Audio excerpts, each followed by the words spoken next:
ഇന്ന് നമുക്ക് ചിക്കൻ കൊണ്ടാട്ടം എങ്ങനെയുണ്ടാക്കാമെന്ന് നോക്കാം. അതിനുവേണ്ടി ഒരു കടായിലേക്ക് എണ്ണ ഒഴിച്ച് സവാള അരിഞ്ഞത് വഴറ്റിയെടുക്കുക.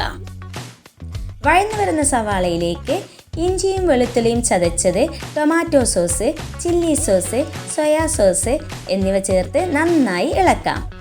ഇതിലേക്ക് നമുക്ക് കാശ്മീരി ചില്ലി ക്രഷ്, ലേശം വെള്ളവും ഉപ്പും ചേർത്ത് ഒന്ന് ഇളക്കിയതിന് ശേഷം ഇതിലേക്ക് നേരത്തെ വറുത്ത് വെച്ചിട്ടുണ്ടായിരുന്ന കറിവേപ്പിലയും ചുവന്ന മുളകും ഇതിലേക്ക് ഇട്ട് കൊടുക്കാം.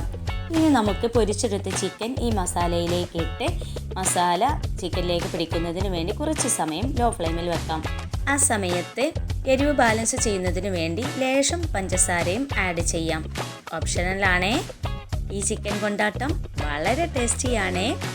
വീഡിയോ ഇഷ്ടപ്പെട്ടെങ്കിൽ ലൈക്ക് ചെയ്യാനും ഷെയർ ചെയ്യാനും സബ്സ്ക്രൈബ് ചെയ്യാനും മറക്കരുതേ.